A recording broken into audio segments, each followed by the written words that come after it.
Hi friends, chicken biryani ஸ்டைலில் veg பிரியாணிக்கு நம்ம இன்றைக்கி வந்து பார்த்திங்கன்னா ஒரு 250 ml ஆயில் எடுத்திருக்கோம். அதில் வந்து பார்த்திங்கன்னா ஒரு 5 துண்டு பட்டை, 2 மராட்டி மொக்கு, 3 நட்சத்திர சோம்பு, 12 ஏலக்காய், 10 கிராம்பு எல்லாமே குட்டி குட்டியாக தான் இருக்குது. 2 பிரிஞ்சில் எடுத்திருக்கோம். கொஞ்சமாக ஒரு கால்வாசி ஜாதிபத்திரி பூ எடுத்திருக்கோம். கொஞ்சம் கல்பாசியும் போட்டிருக்கோம். இதெல்லாம் போட்டு நம்ம எண்ணெயில் போட்ட உடனே ஒரு 3 பெரிய வெங்காயம் நான் கட் பண்ணி வச்சுருக்கேன். அதையும் உள்ளே போட்டுக்கலாம். பெரிய வெங்காயம் வந்து பார்த்திங்கன்னா ரொம்ப எல்லாம் வணங்கணும்னு இல்லை, ஒரு பாதி வணங்கினா போதும். நம்ம காய் போடுவோம். காய் போட்டு மிச்சத்தையும் நம்ம வந்து காயோடு சேர்த்து நம்ம வணக்கும் போது வெங்காயமும் நல்லா வணங்கிரும். நமக்கு வந்து பார்த்திங்கன்னா இந்தளவு வணங்கினா போதும். இதோட நம்ம கேரட்டு, பீன்ஸு, பச்சை பட்டாணி கட் பண்ணி வச்சுருக்கோம். தண்ணியெல்லாம் போட்டு கழுவிட்டு அதை நம்ம உள்ளே போட்டுடலாம். இது போட்டு காய் வந்து பார்த்திங்கன்னா நமக்கு நல்ல ஒரு மாதிரி சுண்டி அந்த எண்ணெயிலேயே வணங்கி வரணும். அப்போ தான் வந்து பார்த்திங்கன்னா நமக்கு அந்த நான்வெஜ் பிரியாணியோட ஸ்மெல் ஃப்ளேவர் கிடைக்கும். அப்படி இல்லை அப்படின்னா நம்ம சரியாக காய் வணக்கலை அப்படின்னா நம்மளுக்கு வந்து பார்த்திங்கன்னா வெஜ் பிரியாணியோட ஃப்ளேவர் தான் இருக்கும். அந்த காய் வாசமெல்லாம் வந்து பார்த்திங்கன்னா நம்ம இதில் எண்ணெயிலேயே வணக்கும் போது சுத்தமாக போயிடணும். நம்ம கொஞ்சம் வணக்கிட்டு பார்க்கலாம். இப்போ பார்த்திங்கன்னா பாதி வணங்கிருச்சு. அந்த எண்ணெயிலே கொஞ்சம் நல்ல முருகலாக அந்த கேரட்டு, பீன்ஸு, பட்டாணி எல்லாம் நல்லா வணங்கி வரணும். ஒரு மாதிரி சுண்டி போகிற அளவுக்கு வணக்கணும். இன்னும் கொஞ்சம் கூட நம்ம வணக்கிக்கலாம். இப்போ பார்த்திங்கன்னா இந்தளவு வணங்கினது போதும். இதோட நம்ம புதினாவும் மல்லித்தலையும் நம்ம கழுவி வச்சுருக்கோம், அதை போட்டுக்கலாம். புதினா மல்லித்தலை தண்ணி முங்குற அளவுக்கு கழுவிட்டு போடுங்க ஃப்ரெண்ட்ஸ், இல்லைன்னா கண்டிப்பாக மண் இருக்கும். இப்போ நம்ம இதையும் போட்டு நல்லா அதை எதுக்காக நம்ம இப்போ வந்து பார்த்திங்கன்னா மல்லித்தலை புதினா போட்டோம்னா அந்த எண்ணெயில் இதுவும் சேர்ந்து நல்லா வணங்கும் போது அந்த ஃப்ளேவர் இன்னும் சூப்பராக தூக்கி கொடுக்கும். அதனால தான் இப்போ பார்த்திங்கன்னா இந்த அளவு நம்ம வணக்கணும். இப்போ நல்லா வணங்கிருச்சு. இன்னும் கொஞ்சம் கூட நம்ம வணக்கிட்டு இஞ்சி பூண்டு பேஸ்ட் வந்து பார்த்திங்கன்னா நான் ஒரு கைப்பிடி அளவுக்கு நான் எடுத்திருக்கேன். இந்த அளவுக்கு நான் எடுத்திருக்கேன். இது வந்து பார்த்திங்கன்னா ஒரு 100 கிராம் இஞ்சி, ஒரு 100 கிராம் பூண்டு, அந்த மாதிரி நம்ம கணக்கு வச்சுக்கலாம். அவ்வளோதான், 2 ஈக்குவலாக தான் நான் எடுத்திருக்கேன். இதையும் போட்டு நல்லா வணக்கிக்கலாம். இதோட வந்து பார்த்திங்கன்னா நான் 1.25 ஸ்பூன் வந்து பார்த்திங்கன்னா மிளகாத்தூள் போடுறேன். தனி மிளகாத்தூள் தான் போடுறேன். நீங்கள் காஷ்மீரி சில்லி பவுட்ரு போடுறதுனா இன்னும் கொஞ்சம் கூட அதிகமாக பண்ணிக்கோங்க. அது இன்னும் கலர் நல்லா கொடுக்கும். நான் நார்மல் மிளகாத்தூள் தான் போடுறேன். இந்த எண்ணெயோடய நம்ம மிளகாத்தூள் போடும்போது வந்து பார்த்திங்கன்னா அந்த கலர் இன்னும் ரொம்ப சூப்பராக இருக்கும். நம்ம வந்து கலர் எதுவும் ஆட் பண்ண வேண்டியதே இல்லை. இப்போ பார்த்திங்கன்னா இந்த காய் எவ்வளோ வணங்கியிருக்குங்கிறது நல்லா தெரியுது பாருங்கள். இதோட நான் ஒரு 5-6 பச்சை மிளகாய் போட்டுக்கிறேன். குட்டி குட்டியாக தான் இருக்குது. உங்களுக்கு எவ்வளோ காரம் தேவையோ அந்தளவுக்கு போட்டுக்கோங்க. ஒரு 4 சைஸ் மீடியம் சைஸ் 4 தக்காளி எடுத்து வச்சுருக்கேன். அதையும் நம்ம உள்ளே போட்டுக்கலாம். அந்த தக்காளி போட்டு ரொம்பலாம் தக்காளி வணங்கணும்னு இல்லைங்க, ஒரு அளவுக்கு வணங்கினா போதும்.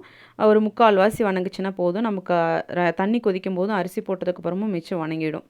பார்த்திங்கன்னா இந்த அளவு வணங்கினா போதும். இதோட வந்து பார்த்திங்கன்னா நான் 2 டம்ளர் தயிரில் வந்து பார்த்திங்கன்னா ஒரு 1.5 டம்ளர் தயிர் நான் அதில் ஊற்றிருக்கேன். மீடியம் சைஸ் டம்ளரில் தான் தயிர் வாங்கியிருந்தேன். அது உள்ளே போட்டுக்கலாம்.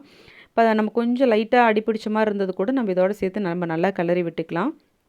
பார்த்திங்கன்னா நல்லா கிரேவி பாருங்கள், அவ்வளோ கலர்ஃபுல்லாக இருக்குது. பார்க்குறக்கே ரொம்ப சூப்பராக இருக்குது. நீங்கள் இதோட வேணால் தேங்காய் வேணாலும் நீங்கள் அரைச்சி ஊற்றிக்கலாம் பிரியாணிக்கு. ஆனால் நான் வந்து தேங்காய் ஊற்றலை, எனக்கு அந்த தேங்காய் ஃப்ளேவர் வேண்டாம் அப்படின்றதுனால நான் 2 சைஸ் குட்டி குட்டி எலுமிச்சம்பழம், அந்த நெல்லிக்காய் சைஸ் இருக்கும் இல்லையா, பெரிய நெல்லிக்காய் சைஸில், அதில் வந்து பார்த்திங்கன்னா 2 நெல்லிக்காய் சைஸ் எலுமிச்சம்பழம் பிழிஞ்சு விட்டுக்கிறேன். அதையும் போட்டு நல்லா நம்ம ஒரு லைட்டாக ஒரு மிக்ஸ் பண்ணிக்கலாம். ஒரு நிமிஷம் கலர்னா போதும். இப்போ காய் வந்து பார்த்திங்கன்னா ஃபுல்லாகவே நல்லா வெந்துருச்சு. ஒரு 3/4 வாசிக்கு காயெல்லாம் கரைஞ்செல்லாம் போயிடுமான்ற பயமே வேண்டாம் ஃப்ரெண்ட்ஸ். நம்ம சாதம் போட்ட உடனே நமக்கு சாதம் ரெடி ஆகிடும். நான் இந்த கப்பில் தான் வந்து பார்த்திங்கன்னா 1 கப்பு நான் ரைஸ் எடுத்துக்கிட்டேன். அதில் வந்து பார்த்திங்கன்னா நான் 1.5 கப்பு நான் தண்ணி ஊற்றிக்கிறேன். இதே நான் சிக்கன் பிரியாணி பண்ணுற மாதிரி இருந்துச்சுன்னா 1.25 கப்பு ஊற்றுவேன். அது வந்து பார்த்திங்கன்னா நமக்கு கறியிலே தண்ணி விடும். ஆனால் இதில் வந்து பார்த்திங்கன்னா நம்ம தண்ணியெல்லாம் சுண்ட வச்சிட்டோம். தேவையான அளவு உப்பு போட்டுக்கலாம். அதனால் வந்து பார்த்திங்கன்னா நான் வந்து 1க்கு 1.5 ஊற்றுறேன். உங்களுக்கு நீங்கள் அரிசி எப்படி வாங்குறீங்க அதை பொறுத்துட்டு நீங்கள் பேலன்ஸ் பார்த்துக்கோங்க.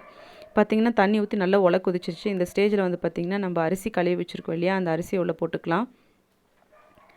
நான் வந்து இன்றைக்கி 1 கிலோ அரிசி தான் எடுத்திருக்கேன். 1 கிலோ தான் நம்ம இன்றைக்கி பிரியாணி பண்ணுறோம். இப்போ பார்த்திங்கன்னா நல்லா கிளறி விட்டு நம்ம ஒரு மூடி போட்டு மூடி வச்சிடலாம். ஒரு 2 நிமிஷம் இல்லை 3 நிமிஷம் கழிச்சிட்டு இப்போ திருப்பி இடையில ஒருக்கா கிளறி விட்டுக்கலாம். இப்போ பார்த்திங்கன்னா நமக்கு நல்லா பிரியாணி வந்து ஒரு நல்ல ஒரு இது வந்துருச்சு பாருங்கள். ஆயிலெல்லாம் பிரிஞ்சு மேலே வர ஆரம்பிச்சிருச்சு. இந்த ஸ்டேஜில் வந்து பார்த்திங்கன்னா நம்ம தம் போடுறதுக்கு ரெடி பண்ணிடலாம். ஏன்னா டக்குன்னு ரெடி ஆகிடும். நம்ம இது தண்ணி கொஞ்சம் சுண்டுட்டோன்னு விட்டோம்னா இந்தளவுக்கு நல்லா கிளறி விட்டுக்கலாம். கிளறி விட்டுட்டு அரிசி உடஞ்சிடும்ன்ற பயம்லாம் வேண்டாம் ஃப்ரெண்ட்ஸ், அதெல்லாம் ஒன்றும் உடையாது. இதோட வந்து பார்த்திங்கன்னா நம்ம அடியில் வந்து கொஞ்சம் கனமான தோசைக்கல் வச்சு நம்ம தம் போட்டுடலாம். நான் வந்து மீடியம் ஃப்ளேமில் தான் வச்சுருக்கேன். மேலே வச்சு ஒரு 10-15 நிமிஷம் தம் போட்டு நம்ம எடுத்துடலாம். ரொம்ப சூப்பராக பிரியாணி ரெடி ஆகிடும். பார்த்திங்கன்னா ஒரு 10-15 நிமிஷம் தான் ஆச்சு. நான் ஒரு 10 நிமிஷம் எக்ஸ்ட்ரா நான் அதை வந்து டிஸ்டர்ப் பண்ணல, அப்படியே விட்டுட்டேன் அடுப்பு ஆஃப் பண்ணிவிட்டு. இப்போ பார்த்திங்கன்னா நமக்கு சூப்பராக நல்லா பளபளன்னு குழையாமல் பிரியாணி ரெடி ஆகிடுச்சு. தண்ணி வந்து நான் 1 கப் ரைஸ்க்கு வந்து பார்த்திங்கன்னா 1.5 கப் அளவுக்கு தான் நான் தண்ணி வச்சுருக்கேன். இதே நான்வெஜ் பிரியாணியாக இருந்துச்சுன்னா 1.25 கப்பு, 1க்கு 1.25 இல்லைன்னா அதை விட கூட கொஞ்சம் கம்மியாக வைப்பேன். அது கறியில் எவ்வளோ தண்ணி விடுதுங்கிறத பொறுத்து. நம்ம வந்து பார்த்திங்கன்னா இப்போ இது வெஜிடபிள் பிரியாணிங்கிறதுனால நான் 1க்கு 1.5 வச்சுருக்கேன். ஆனால் கொஞ்சம் கூட அடி பிடிக்கல. அதே சமயம் குழையவும் இல்லை, ரைஸ் வேகாமல் இல்லாமையும் இல்லை, கரெக்டாக மலமலன்னு நல்லா பூ மாதிரி வந்திருக்கு பாருங்கள். மனம் வந்து பார்த்திங்கன்னா வேறு லெவல். நமக்கு வந்து வெஜ் பிரியாணி சாப்பிட்ட ஃபீலே இல்லை, நிஜமாவே சிக்கன் பிரியாணி சாப்பிட்ட மாதிரி தான் இருந்துச்சு. ஏன்னா அந்த காயோட ஸ்மெல்லெல்லாம் வந்து பார்த்திங்கன்னா நம்ம எண்ணெயிலேயே வணக்கும் போது சுத்தமாக போயிடுச்சு. நமக்கு அந்த காய் சாப்பிடும்போது மட்டும்தான் காய் சாப்பிட்றோன்ற ஃபீல் இருக்குது. மற்றபடி வந்து பார்த்திங்கன்னா நமக்கு வந்து அந்த ஃப்ளேவரே இல்லை, வெஜ் பிரியாணி ஃப்ளேவரே இல்லை, சிக்கன் பிரியாணி சாப்பிட்ற மாதிரி தான் இருக்குது. நீங்களும் இதை ட்ரை பண்ணி பாருங்கள் ஃப்ரெண்ட்ஸ். நான் வந்து இன்றைக்கி நெய் போடலை, நீங்கள் நெய் வேணால் நெய் இந்த ஸ்டேஜில் நீங்கள் நெய் போட்டுக்கோங்க.